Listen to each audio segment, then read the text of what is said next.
하나님의 말씀 고린도전서 7장 1절입니다. 너희가 쓴 문제에 대하여 말하면 남자가 여자를 가까이 하니 함이 좋으나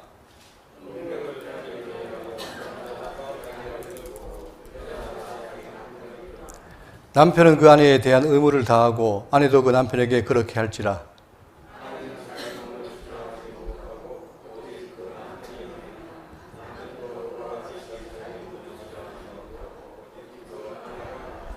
서로 분망하지 말라. 다만 기도할 틈을 얻기 위하여 합의상 얼마 동안은 하되 다시 합하라. 이는 너희가 절제하지 못함으로 말미암아 사단이 너희를 시험하지 못하게 하려 함이라. 다 같이요. 나는 모든 사람이 나와 같기를 원하노라. 그러나 각각 하나님께 받은 자기의 은사가 있으니 이 사람은 이러하고 저 사람은 저러하니라. 아멘.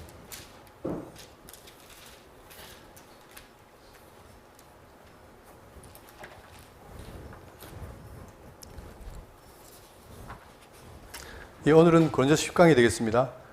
지난 시간까지 1장부터 6장까지 했죠. 1장부터 6장까지의 내용은 지금 보신 것처럼 근로의 지편으로 들은 이야기입니다. 고린도 교회에 대해서 바울이 들은 이야기를 통해서 답변하는 거죠. 1장부터 4장까지는 현재 분쟁이 있죠. 고린도 교회에 바울로파, 게바파, 아볼로파 이런 문제가 있을 때 그 문제를 해결하는 걸 문제를 해결했고, 그 다음 지난번에 5장, 6장은 바로 뭐냐면 그들의 윤리적인 타락입니다. 어떤 타락이 있냐면은 말 그대로 근친상간 이랬을 때에 분명히 단절을 해라, 그리고 권징을 해라고 얘기를 했고, 그 다음에 성도 간의 수송 문제를 생각법정하지 말고 지혜로 풀어라고 그렇게 했습니다. 그리고는 이제 음행의 원리에 대해서 그 본질을 설명한 다음에 오늘부터 7장은 바로 뭐냐면 여기 보신 것처럼 읽은 것, 즉 고린도 교회가 이제 바울에게 직접 편지를 보내요. 편지를 보내서 자기들의 문제를 이제 말하는데 7장에는 결혼에 관한 문제, 8장 10부터 11장까지는 우상의 제물에 관한 문제, 그리고 11장부터 14장까지는 공적 예배에 관한 문제, 그리고 15장에는 부활에 관한 문제를 이제 질문했는데 여기에 대한 바울의 답변이 되겠습니다. 자, 그래서 오늘은 이제 7장에 대한 결혼의 전반적인 문제를 살필 텐데, 지금 현재, 자, 지금 이 고린도 교회는 원래 음행이 성행했죠. 근데다가 지금 이들이 고린도 지역이 바로, 고린도 지역이 마게도냐 아닙니까? 그러다 보니까 헬라 철학이 성행했어요. 헬라 철학이 성행하다 보니까 영주주의 영향으로 말미암아서 그 교회에 뭐가 있냐면은 이분법이 있습니다. 이분법. 즉 영문 거룩하고 깨끗하고 육은 더럽다. 그러다 보니까 자, 어떤 게 팽배했냐면은 한쪽은 쾌락주의, 한쪽은 금욕주의입니다. 그러니까 한쪽은 영은 깨끗하고 육은 더러워도 된다. 그러니까 영이 깨끗하면 육은 아무래도 관계없으니까 그냥 마음 편한데 어떻게 하자? 즐기자. 그래서 쾌락주의가 성행했고, 또 한쪽은 뭐냐? 그게 아니라 내가 더 금욕해야 된다. 오히려 더 적극적으로 금욕하는 게 있습니다. 그러다 보니까 바울은 이 질문을 듣고 이 교회가 과연 어떤 식으로 참된 결혼생활을 할 것인가에 대해서 지금 문제가 되는 거죠. 그러니까 성경이 말하는 결혼관은 무엇인가를 지금 말하는 게 바로 본문이 되겠습니다. 그러다 보니까 또, 자, 이들에게는 꼭 결혼을 해야 되는지 또는 그걸 지속해야 되는지에 대한 의문이 있었던 거예요. 왜냐하면 곧 종말이 오는데 뭘 결혼할 것인가. 그러니까 지금 복잡한 거죠. 현 상황에서 그들이 함께 결혼하고 사는 것이 복잡하다 보니까 이 문제에 대해서 지금 고민하고 있는 거예요. 자, 그러면 오늘날도 마찬가지입니다. 오늘날도 지금 우리 세대, 지금 성도님들 세대에는 주로 자녀들을 결혼시키잖아요. 그죠? 그럴 때에 지금 청년들은 바로 뭐냐면 이 시대가 어렵다 보니까 결혼에 대해 기피한다든가 또 자녀를 낳는 걸 기피합니다. 왜? 현실적으로 어려우니까.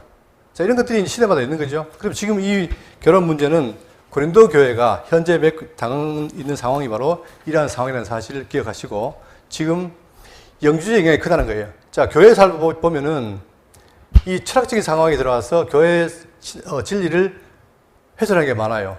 우리는 영과 육이 같이 일치되는데, 그러나 철학은 뭐예요? 영구를 분리시키다 보니까 영만 깨닫면 된다, 이런 생각이 있다 보니까 이것이 들어와서 교회에 많은 혼란을 야기하고 또한 쾌락주의와 금욕주의를 낳고 있다는 사실이 바로 이 고린도 교회의 문제라는 사실입니다. 그랬을 때 바울은 참다운 성도로서의 삶이 무엇인가? 왜냐, 우리가 과거의 죄인이었다가 지금 새로운 피조물에 대해서 하나님의 거룩한 백성이 되는데 거룩한 백성으로서의 삶이 어떤가? 이거를 이제 증거해야 되겠죠. 그래서 7장의 개략적인 걸 보시면 네 파트인데 1절부터 7절까지는 뭐냐면 결혼 여부에 관한 기본 원칙입니다. 결혼해야 되는가 말아야 되는가 기본 원칙을 말하고 있고, 또한 부부 생활에 대한 개략적인 권면 내용이 있습니다. 그리고 8절부터 16절까지는 미혼자와 가부의 결혼과 기혼자의 이혼에 대한 내용. 결혼과 이혼에 대한 내용을 말하고 있고, 그 다음에 17절부터 24절까지는 뭐냐, 결혼 생활에 대한 관련해서 적용시켰던 그 원리를 확장해가지고 그리스도의 삶 전반에까지 이제 적용하는 내용을 포함하고 있고, 그 다음에 25절부터 40절까지 뭐냐면 미혼자의 혼인 및 과부의 재혼 문제 등등 남녀 간에 있어 결혼 문제를 다루고 있는 게 바로 7장입니다. 이걸 꼭 기억하시고, 자, 본문을 보시면 1절입니다. 자, 내가 너희가 쓴 문제에 대하여 말하면, 그렇죠? 너희가 쓴 문제, 지금 이 고린도 교회가 바울에게 직접 편지를 보내는 거예요. 현재 우리 교회 문제가 많습니다. 보냈는데, 자, 말하면 남자가 여자를 가까이 아니함이 좋으나, 자, 바울이 첫 마디가 뭡니까? 남자가 여자를 가까이 아니함이 좋으나, 이렇게 썼어요. 자, 그리고 여기서 먼저 문제에 대하여, 고린도 전서는 특징이 있습니다. 뭐가 있냐면은, 여기 보시면 각종 문제에 대한 답변이 다 하다 보니까 7장 25절에는 처녀에 대하여는 질문한 게 있죠. 그걸 답변을 하고, 8장 1절에 우상의 제물에 대하여는, 그러니까 질문한 걸 답변하고, 그 다음에 12장 1절에는 신령한 것이 무엇인가에 대해 답변을 하고, 16장 1절에는 연보에 관해서 답변하고, 이런 식으로 문제를 말하고 답변하는 형식으로 되어 있다는 사실이에요. 자, 그러면 이제 이렇게 문제에 대해 말하면, 지금 이 문제는 뭡니까? 7장 1절에 나오는 이 문제는 바로 결혼 문제겠죠. 대하여 말하면 남자가 여자를 가까이 아니함이 좋으나, 이렇게 말하니까 마치 뭐 하는 것 같습니까? 바울이 결혼을 금원같이 보이잖아요. 그죠? 그러나 그건 아니에요. 뒤에 설명드리겠지만. 자, 그러면 이랬을 때, 남자가 여자를 가까이 아니함이 좋으나 했을 때, 자, 금욕주의에 빠진 사람들은 아예 여자를 멀리 했으니까, 이 말을, 그렇지. 남자를 여자를 가까이 하지 말아야 된다. 이렇게 받아들였고, 그 다음, 쾌락주의자들은 뭐예요? 쾌락주의자들은 성적인 방종을 하지 말아야 된다라고 들은 겁니다. 그러나, 바울은 이걸 통해서 남자 여자를 가까이 안 하면 좋으니라는 말을 통해서 금원을 말하는 게 아니라 다른 것을 보면 어떤 말이냐면, 자, 디모데전서 3장 3절입니다. 혼인을 금하고 어떤 음식물을 먹지 말라고 할 터이나 음식물은 하나님이 지으신 바니 믿는 자들과 진리라는 자들이 감사함을 받을 것이니라. 그러니까 바울의 기본 사상은 뭐냐면 혼인을 금하는 게 아니에요. 혼인은 하나님 뜻 가운데 하라는 거예요. 자, 그렇죠? 자, 그런데 우리가 대표적으로, 자, 우리 살고 있는 동시대에 가톨릭이 어떻게 합니까? 사제의 결혼을 금하지요. 그래서 왜 금하느냐 봤더니, 물론 성결도 있지만 가톨릭 교회가 재산이 많아요. 많다 보니까 신부가 자녀를 낳으면 어떻게 됩니까? 재산이 누구에게? 자녀에 가니까 그걸 막기 위해서 했다는 말도 있습니다. 어쨌든 간에 이 천주교는 이제 혼인을 금해서 되는데, 문제는 뭐냐면 혼인을 금했는데 어떤 일이 생긴 거예요. 여전히 음욕은 있다 보니까 신부와 그 다음에 수녀가 어떻게 해요? 관계를 해서 자녀를 낳는 거예요. 그럴 때에 이 자녀를 낳아서 수도원에서 키워야 되는데, 그것으로 인해서 뭐가 생깁니까? 고아원이라는 제도 생기게 시작한 거예요. 그리고 지금 많은 신부들이, 신부 주변에는 조카가 많대요, 조카. 근데 그 조카라는 게 실제로 남의 조카가 아니라 뭐죠? 자기 아들인데, 애인데 조카라는 이름으로 키운다는 겁니다. 이 말은 뭘 말하냐면, 종교에서 혼인을 금하니까 오히려 반대로 어떻게 됩니까? 음욕이 일어나니까 그것이 음성적으로 이런 일이 생긴다는 거예요. 그러니까 성경은 나의 혼인을 금하는 것이 아니라 혼인을 장려하고 그게 하나님의 뜻이다라고 말하고 있습니다. 그러면서 2절입니다. 음행을 피하기 위하여 남자마다 자기 아내를 두고 여자마다 자기 남편을 두라. 자, 여기서 앞에 말했던 것처럼 가까이 말라 해놓고 하면 좋거나 했으나 음행을 피하기 위하여 했다 이러죠. 그러면 자, 왜 이 말하고 있는가?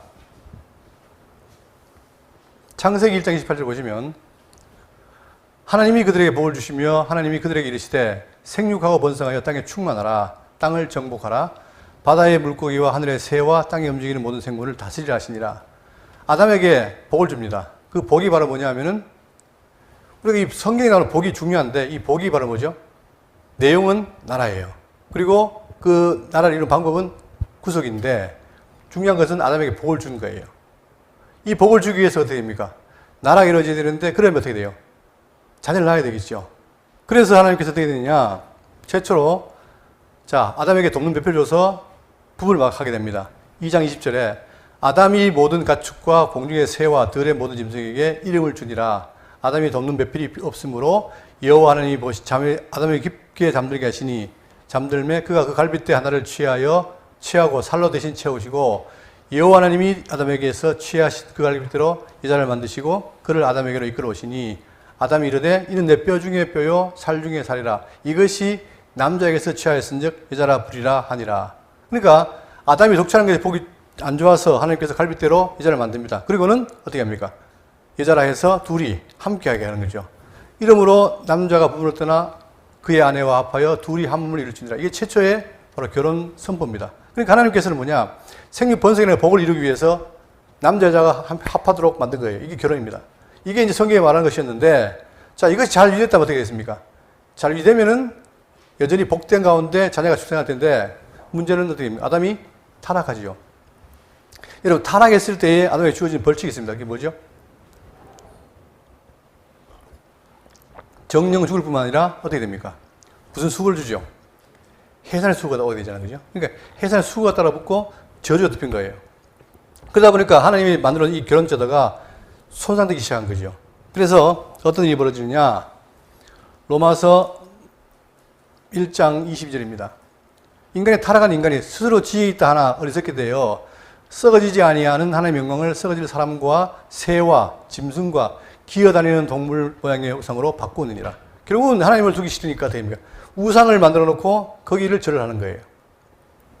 자, 그러므로 하나님께서 그들을 마음의 정욕대로 더러움에 내버려 두사 그들의 몸을 서로 욕되게 했으니, 자, 그러니까 마음이 정욕 가운데 있다 보니까 내버려 둔 거예요, 하나님께서. 그러니까 서로 욕되게 하셨으니 이는 그들이 하나님의 진리를 거스것으로 바꾸어 피조물을 조물주보다 더 경배하고 섬김이라. 주는 곧 영원히 찬송할 이시로다. 아멘.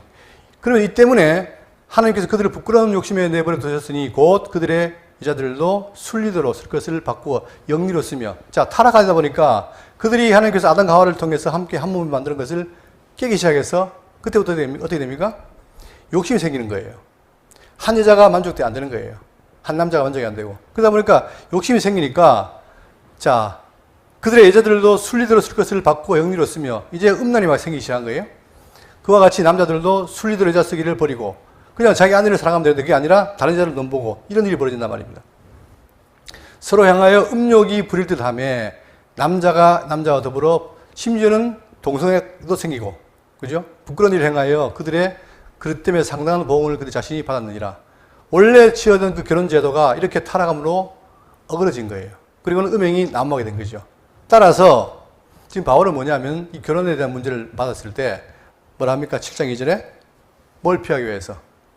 음행을 피하기 위하여. 자, 음행이라는 말은 매음, 간음, 음탕한 행위입니다. 이것이 이제 타락으로 생긴 건데, 자, 음행을 피하기 위하여 남자마다 자기 아내를 두고 여자마다 자기 남편을 어떻게 해라? 두라. 이렇게 성경은 말하고 있죠. 그러면서, 자, 그러니까 결국은 음행이 원인이다, 이 말이죠. 피하기 위하여 아내를 두라. 남편은 그 아내에 대한 의무를 다하고 그 아내도 그 남편에게 그렇게 할지라. 서로가 한 몸이기 때문에 서로가 어떻게 됩니까? 서로 의무가 있다는 거예요. 그 몸을 세워가기 위해서. 그러니까 남편은 그 아내에 대한 의무를 다하고 아내도 그 남편에게 그렇게 할지라. 누구 한 속에 쏠린 게 아니라 둘 다 한 몸을 이루기 위해서 서로 노력해야 된다. 그걸 말하고 있는 거죠.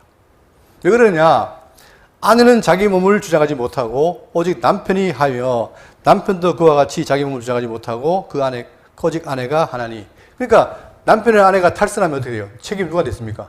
서로 간에 있는 거예요. 왜? 둘이 한 몸이니까. 그러니까 이걸 지금 말하면서 아내는 자기 몸을 주장을 못한다. 왜냐? 한편 남편이 아내를 도와야 되는 거예요. 또 오직 남편이 하며, 그렇죠?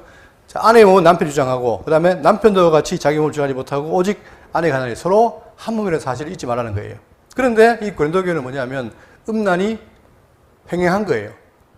자, 한쪽에는 아예 결혼을 금하는 금욕주의가 있고 한쪽은 아예 쾌락을 즐기면서 아무 여자하고 관계하는 이런 일이 비했단 말입니다. 그러니까 바울은 이걸 통해서 부부의 관계를 말하면서 남편과 아내의 사이를 이렇게 정의를 내는 거죠. 7장 5절에 서로 분방하지 말라. 자, 우리 성경에는 분방이라는 말, 분방이 뭐죠? 방을 따로 쓰는 거 아니에요, 그죠? 잠자리를 들어 나누는 거 아닙니까? 근데 원래, 자, 원어에는 뭐냐면 빼앗지 말라, 강탈하지 말라는 뜻이에요. 그러니까 원래 이 뜻은 뭐냐면 분방하는 말이 아니고, 이 한글 성경은 의역한 것인데 서로가 몸을 세워야 되기 때문에 서로, 자, 권리를 빼앗지 말라 이런 뜻인 거예요. 그러니까, 자, 지금 남편이 오랫동안 아내를 두고 떠나버리면 어떻게 됩니까? 이 아내의 몸을 남편이 세우지 못하는 거죠. 그러니까 그렇게 되니까 이걸 우리 말에는 의역으로 분방하다 했는데, 어쨌든 간에 자, 분방하지 말라. 서로 떨어지지 말라. 왜? 떨어지면 어떻게 됩니까? 남편도 아내도 자기 몸을 주장하지 못하니까. 그런 위험이 있으니까 하라고 하지 말라는 거예요. 다만 기도할 틈을 얻기 위하여 합의상. 그런데 어떨 때? 서로 합의할 일이 있을 때. 다시 말해서 기도할 틈을 얻기 위해서 어떤 기간 동안에 기도를 해야 되는데 그걸 위해서는 어떻게 됩니까? 합의상 서로 분방하라는 거예요. 그죠? 그만큼 이것이 자, 부부의 관계라는 것은 두 한 몸이라는 사실을 잊지 말고 서로 간에 일탈하기 쉬운 것을 제공하지 말라는 것이죠. 합의상 얼마 동안은 하되 다시 합하라. 자, 얼마 동안이라고 단서를 붙입니다. 그러니까 오랫동안 하지 말고 얼마 동안 해라 이죠. 그렇기 때문에 하되 다시 합하라. 근데 요즘은 어떤 게 있습니까? 이 부부간에 주말 부부도 있고 자기 직장상, 상황상 떨어진 경우가 많아요. 자, 이 현실적인 문제인데 어쨌든 간에 성경이 말하는 건 뭐냐면 자, 현실이 그러니까 맞춰가는 게 아니라 성경이 말하는 건 뭐예요? 그것을 어떻게 해라? 합하라고 말하고 있습니다. 이게 가르침인 거예요. 자, 이것이 어떤 규범으로 오는 것이 아니라 나중에 보면은 원리가 나오는데 그걸 설명드리고 하고 자, 너희가 절제 못함으로 말미암아 사단이 너희를 시험하지 못하게 하려 함이라. 왜 남녀 간에 바람이 나느냐? 다른 게 아니에요. 서로 주장을 못하게 하니까 어떻게 됩니까? 그걸 다른 데 풀려고 하다 보니까 뭐가 생겨요? 바람이라는 게 생기는 거죠. 그것처럼 자, 왜 그러냐? 합해야 되느냐? 이는 너희가 절제 못함으로. 자, 남녀가 이제 타락이로서 이제 음욕이 부를 때 하는데 그 음욕을 어떻게 절제 못한단 말입니다. 그러니까 사단이 너희를 시험하지 못하게 하라. 그런 상황에 있는데 자, 떨어져 있는데 아내는 남편에게 유혹이 온다는 거예요. 그럴 때 어떻게 됩니까? 쉽게 이기지 못하는 거죠. 그래서 사단이 너희를 시험하지 못하게 하라. 이때 시험은 우리가 야고보 배우는 것처럼 유혹입니다. 유혹. 우리에게 유혹이 욕심이 오는 거죠. 욕심을 자, 범하지 못하게 하려 함이라 하면서 철저하게 바울은 뭘 말하느냐? 결혼을 하되 남자와 여자는 서로 몸을 세우는 책임이 있다라고 말하고 있습니다. 자, 그래서 그로 하여금 금욕주의도 빠지지 말고 부부가 그 다음에 시험에 들지 않게 하기 위해서 바울은 지금 이 말을 하고 있는데 6절입니다. 그러나 내가 이 말을 함은 허락이요 명령이 아니니라. 그러면 지금 보세요. 남편이 아내를 세우고 아내가 남편을 세운다는 것이 이게 명령입니까? 그냥 허락입니까? 성경은. 이것 때문에 이 말을 자, 내가 이 말을 함이란 말이 뒤의 내용이냐 앞의 내용이냐를 봐야 돼요. 바로 뒤의 내용이에요. 그 말은 뭐냐면 지금까지 말한 거는 뭐예요? 주님께서 남자 여자가 한 몸이 되라고 약속하신 말씀이죠. 그게 명령인 거예요. 그러나 뒤에 나오는 말은 뭡니까? 자, 뒤에 나오는 말이 뭐냐면 7절에 나는 모든 사람이 나와 같기를 원하노라. 그러나 각각 하나님께 받은 자기 은사가 있으니 이 사람은 이라고 저 사람은 저러 하니라. 바울은 뭘 말하고 싶냐면은 바울은 뭐예요? 자기처럼 되기를 원하는 거예요. 왜 그렇습니까? 자기가 지금 뭐죠? 주를 위해 살다 보니까 결혼을 했어요? 못했어요? 안 했어요. 안 했는데 유혹을 충분히 이길 수가 있는 거예요. 그죠? 그러니까 이거 뭘 합니까? 모든 사람이 나와 같기를 원한다. 이랬을 때에 모든 사람이 결혼하는 것은 주님의 명령인데 나처럼 결혼 안 하고 사는 것은 뭐다? 내가 그냥 허락하는 것이다. 권고하는 것이다. 이 말이에요. 그러니까 내가 권고하는데 다 그런 게 아니라 그렇게 나처럼 할 수 있는 사람도 어떻게 해라? 나와 같기를 원한다. 이 말이에요. 여기에는 뭔 배경이 있습니까? 여러분. 지금 바울은 예수를 만난 이후에 어떻게 돼요? 복음을 전하러 다녔죠. 그러다 보니까 가는 곳마다 뭐가 있습니까? 자기에 대해서 핍박과 두려움이 있단 말입니다. 그런데 만약에 바울이 결혼했다. 그러면 특히 자, 베드로나 이 사람들은 주로 이제 이스라엘을 했지만 이 바울은 뭐예요?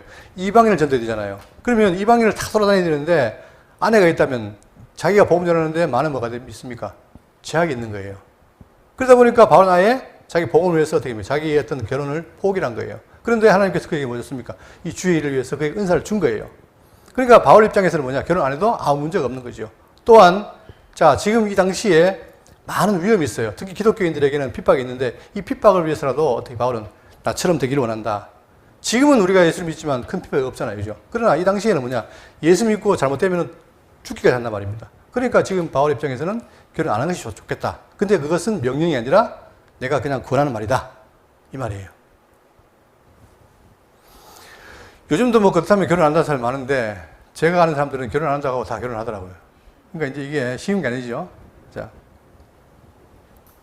그러면서 하는 말이 뭐냐. 그러나 다시 봅니다. 7절 나는 모든 사람이 나와 같기를 원하노라. 그렇죠. 바울은 말 자기처럼 정말 복음을 위해서 결혼 안 하고 사는 게 좋겠다. 그리고 세상이 시끄러우니까 어지럽고 힘드니까 그냥 이게 좋겠다고 했으나 그러나 각각 하나님께 받은 자기의 은사가 있으니 이 사람은 이러하고 저 사람은 저러하니라. 근데 바울의 말은 뭐예요? 은사대로 하라는 거예요. 은사. 내가 음욕을 못 이기면 결혼하고 나처럼 충분히 극복이 가능하면 결혼하지 말고 그 말이죠. 그러면서 나와 같기를 원한다 이 말을 쓸 때 이걸 보세요. 마태복음 자, 성경이 아무나 되는 게 아니라 뭘 말했냐면은 모든 사람이 나와 같기를 원한다 했을 때 마태복음 19장 9절에 내가 너희에게 말하노니 누구든지 음행한 이유 외에 아내를 버리고 다른 데 장가가는 자는 간음함이니라. 그러니까 이제 이게 어려운 거예요. 어려우니까 지자들이 이르되 만일 사람이 아내에게 이같이 할진데 장가들지 않는 것이 좋겠나이다. 그렇죠. 차라리 그게 음행이라면 장가 안 가는 게 좋겠습니다. 라고 했어요. 우리 그럼 하잖아요. 그죠? 뭐 골치 아픈데 안 가면 좋겠다. 그런데 문제는 뭐냐면 예수께서 이르시되 사람마다 이 말을 받지 못하고 자 아무나 결혼 안 하는 게 안 된다는 거예요. 다 못 받고 어떻게 한다? 오직 타고난 자라야 할지니라. 결혼 안 하는 것도 뭐가 있습니까? 타고난 자가 있다는 거예요. 그러니까 바울은 이런 케이스죠. 그죠? 그러면 여기서 뭘 말하느냐? 첫 번째 12절에 어머니의 태로부터 된 고자도 있고 이게 성불구인데 결국은 결혼해도 관계가 안 되니까 성불구란 말입니다. 근데 어머니 때부터 된 고자, 즉 날 때부터 된 자도 있고 두 번째 사람이 만든 고자도 있고 옛날에 궁실이 어떻게 됩니까? 내시들은 사람이 만든 고자지요. 그 다음에 천국을 위하여 쓰러낸 고자도 있도다. 이 말을 받을 만한 자는 받을지어다. 그러니까 예수님 말씀은 뭐냐면 바울처럼 모든 사람이 나와 같기를 원하는 바울은 얘기했으나 그러나 예수님 말씀은 뭐예요? 아무나 된다 안 된다? 안 된다는 거예요. 즉 하나님께서 그에게 특별한 은사를 줬을 때 그럴 때 가능한데 천국을 위하여 쓰러낸 고자, 즉 바울처럼 이렇게 하나님께서 은사를 준 자만이 가능하다는 사실인 거죠. 그러니까 아무나 내 결혼하고 살겠다는 말을 하면 안 된다는 거예요. 물론 이것이 내가 이길 수 있는 힘이 있다면 충분히 가능하겠지만 그러나 아무나 되는 것이 아니라는 사실을 성경 밝혀주고 있습니다. 그리고는 예수님께서 뭐예요? 반드시 어떻게 해라? 결혼을 하라는 거예요. 왜? 우리가 음욕을 갖고 있기 때문에.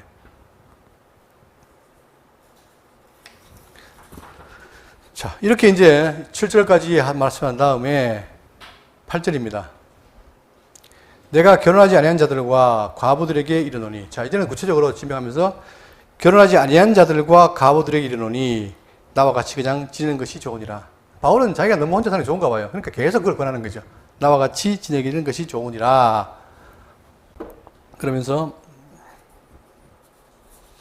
9절 만일 절제할 수 없거든 해라. 정리하십시오. 혼자 사는 게 좋다. 바울은 자기가 살아도 좋으니까 좋은데 그런데 만일 절제할 수 없거든 어떻게 해라. 결혼하라는 거예요. 근데 여러분 우리가 인간이 태어나서 음욕 가진 게 나쁜 겁니까? 근데 옛날부터 뭐예요?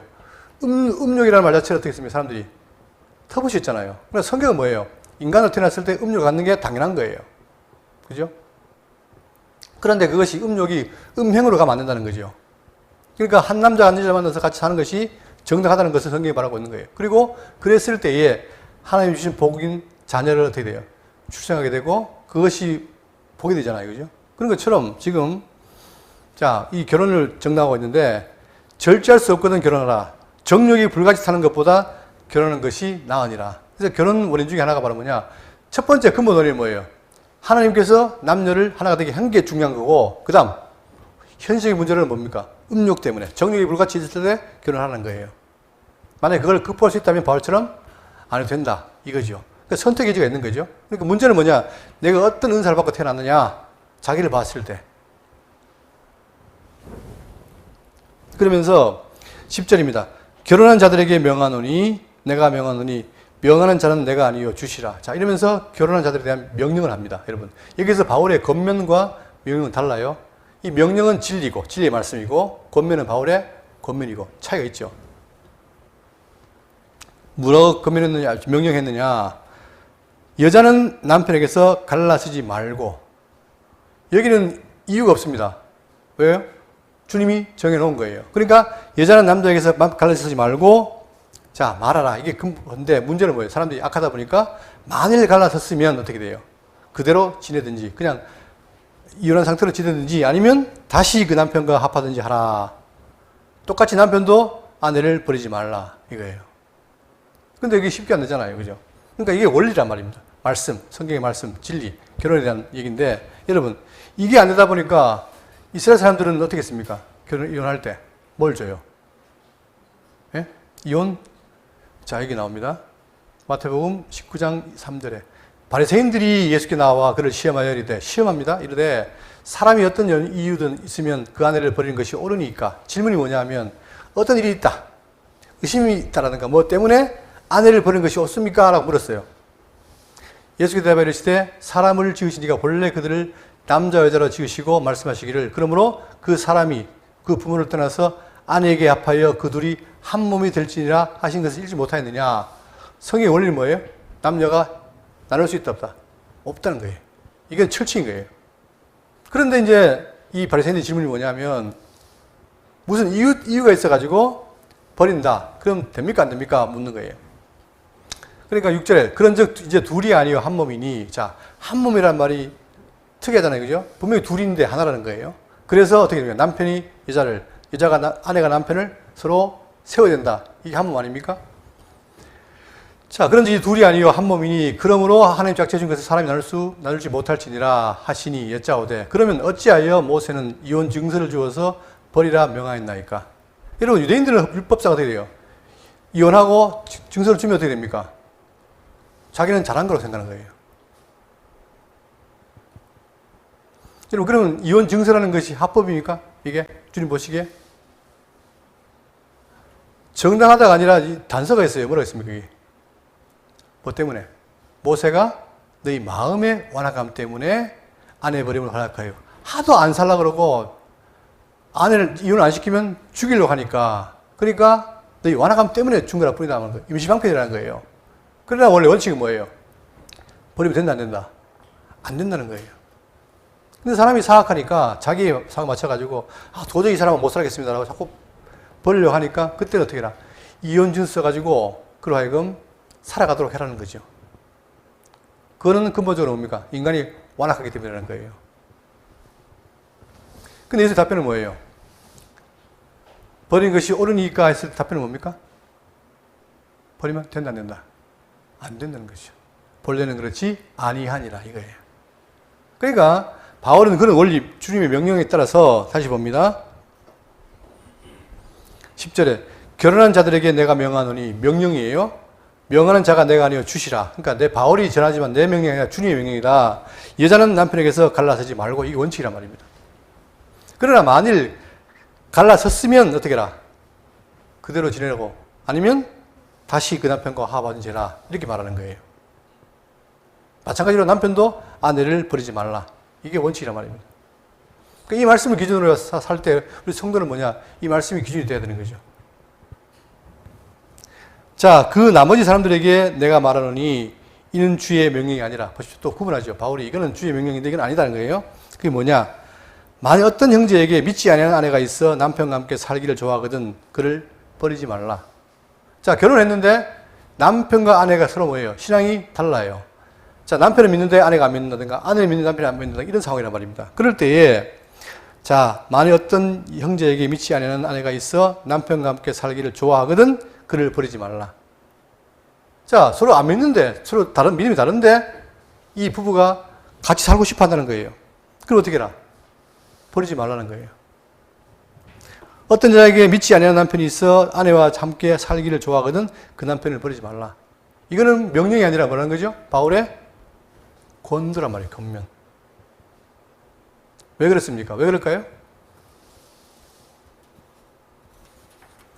바울은 여기 의미를 가집니다. 14절.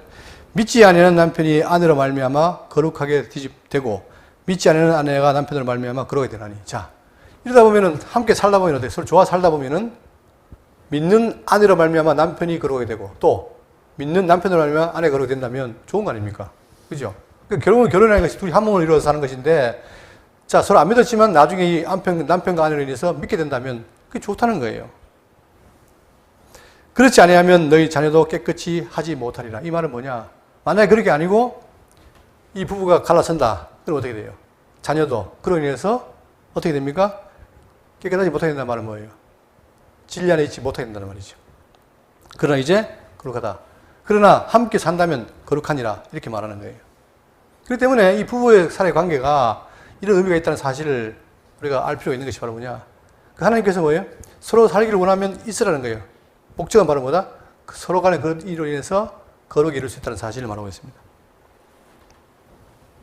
그런데 15절 혹 믿지 아니하는 자가 갈리거든 갈리게 하라. 여러분 솔직히 제가 이 준비하면서 바울이 이 말까지 했을까? 이 개인사 아닙니까? 근데 바울이 이렇게 했어요. 그만큼 고린도 교회가 어떻게 돼요? 지금 상황이 복잡하고 혼란스럽다는 거예요. 그러니까 이렇게라도 말해줘야 고린도 교회가 좀 돌아설까. 그리고 자 우리는 지금 뭡니까? 과거에는 우리가 죄가 안 되셨지만 지금은 새로운 표준을 아니에요? 우리가 성전이고 성도란 말입니다. 그러면 성도로서 하나님의 말씀을 믿고 있는 성도로서 어떤 삶을 사는 것이 맞는가? 이걸 말해주고 싶은 거예요. 그러니까 이리라 저리라 포인트가 있는 게 아니라 우리 성도의 결혼의 원리가 뭐냐? 바로 남자와 여자가 한 몸이 돼서 거룩한 백성이 삶이 사는 것이 바로 목적인데 이걸 기억하라는 겁니다. 그러면서 하나하나 지금 설명하는 거죠. 그러니까 믿지 않는 자가 갈리거든 갈리게 하라. 형제나 자매나 이런 일에 구애될 것이 없느니라. 그러나 하나님은 화평을 위해서 너희를 부르셨느니라. 그럼 하나님은 뭐예요? 우리와 화평한 거죠. 자, 갈라서기 원하면 갈라서고 그렇지 원하지 않으면 하지 말라는 거예요. 이게 바로 바울의 권면입니다. 명령이 아니고.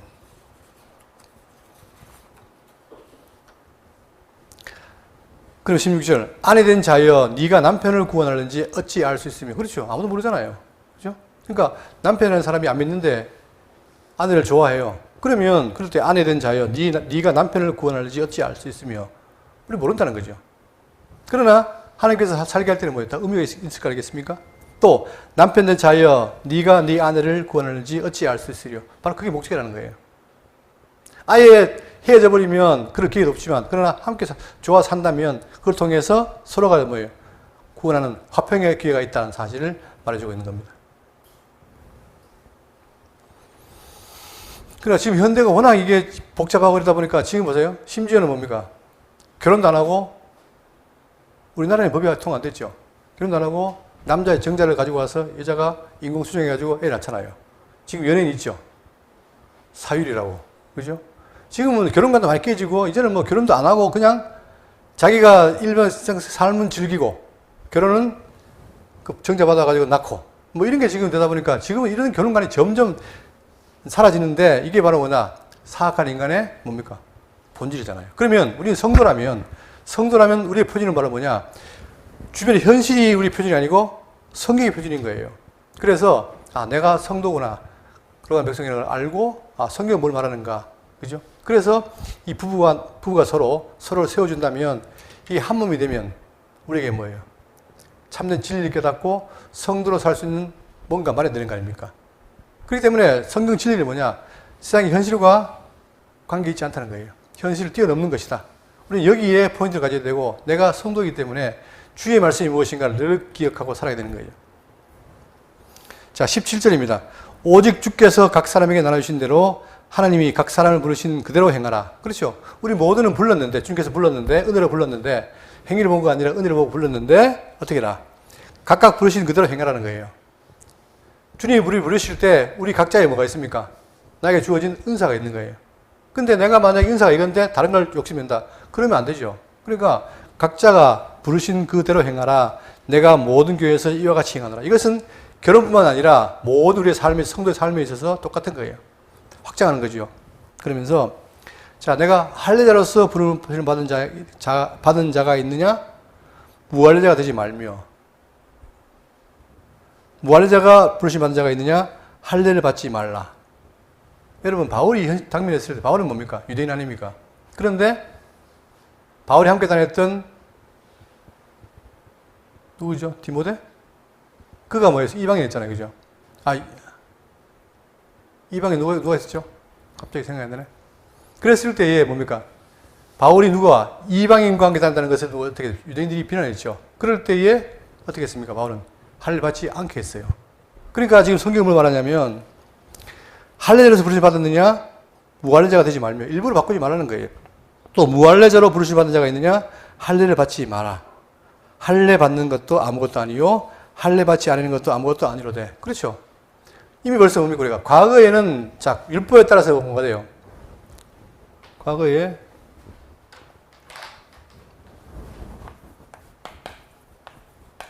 율법을 따르면 할례자는 언약의 백성이죠. 무할례자는 이방이잖아요. 그런데 자 우리가 어디 들었어요 지금 현재? 그리스도의 법 안에 들어왔단 말입니다. 그러면 우리에게는 뭐예요? 할례 무할례가 의미가 있습니까 없습니까? 율법에 따르면 할례와 무할례가 엄격하게 구분이 되지만 그러나 이제 그리스도 안에 들어와 버리니 뭐예요? 이 할례 무할례가 아무 의미가 없어요. 왜? 우리는 뭐기 때문에? 새로운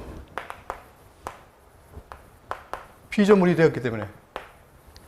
그러니까 지금 너희들이 그대로 받은 대로 살라는 거예요. 자, 그리고 어떻게 되느냐? 그리고는 중요한 말이 나옵니다. 19절 다시 봅니다. 할례 받은 것도 아무것도 아니요 할례 받지 아니하는 것도 아무것도 아니로되. 과거 율법이 아니라 지금 그리스도 안에 왔기 때문에 아무것도 아니로되 오직 하나님의 계명을 지킬 따름이라. 여기 들어와 있으면 이제는 이런 구분이 필요 없는 게 아니라 지금 뭐예요? 바로 뭘 지키는 거예요? 하나님의 계명. 이게 뭐죠? 이게 무슨 계명이죠? 사랑의 계명이란 말이에요. 즉 사랑의 법 안에 들어와 있기 때문에 우리가 지금 서로 사랑한다면 과거의 이 구분은 의미가 없다는 거예요.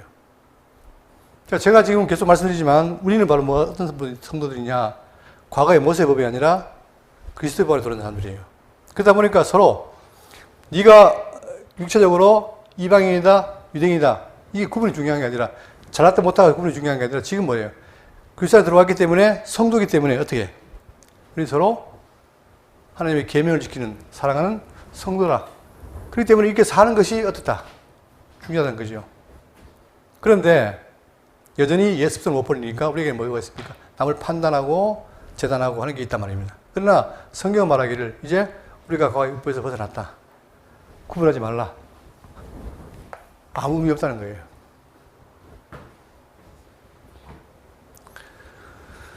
참 요즘 희한한 게 뭐냐면 할례를 행하지 말라는 말을 하는데 11조는 하라 그래요. 여러분.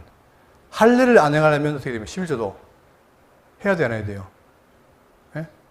할례는 행하지 마라. 왜? 구약 율법이니까. 그래 놓고 11조는 하라는 거예요. 그러면 11조는 뭡니까? 그것도 율법 아니에요? 그렇죠? 그러니까 지금 이 그리스도 안에는 그런 게 없어요. 오로지 사랑을 깨닫고 서로 많은 게 있다. 서로 하나님의 계명을 지키는 것. 이것만이 우리에게 필요한 거예요. 그래서 오늘 우리도 이 말씀을 통해서 말씀을 깨닫고 하나님의 성도로서 서로 사랑하면서 사는 게 이게 중요하다는 거죠. 오직 우리는 뭐예요? 하나님의 계명을 지키는 게 그 따름이에요. 다른 게 없어요. 여러분 정리하겠습니다. 그러면 지금 아까 바울이 지금 현재 7장을 통해서 결혼관을 얘기했잖아요. 자, 남편 아내를 버리지 말아라. 아내야 남편을 버리지 말아라. 그런데 우리는 살다 보면 어떻게 돼요? 어려울 때 버릴 수 있잖아요. 그러나 그걸 말하는 게 아니라 지금 그걸 통해서 남녀의 관계를 통해서 뭘 말합니까? 성경은 신랑과 신부 두 부부인데 우리의 이 결혼을 통해서 뭘 말해요? 이 관계가 뭐라는 거예요? 신랑이 예수 그리스도고 교회가 한 몸이라는 거예요. 그러면 자, 중요한 게 바로 뭐냐? 바로 내 신랑이 누구란 거죠? 예수 그리스도인데 이분이 우리를 버려요, 안 버려요? 내가 버리지 않는다면 버립니까, 안 버립니까? 안 버려요. 그걸 말하는 거예요. 예? 그분이 우리를 버리지 않습니다.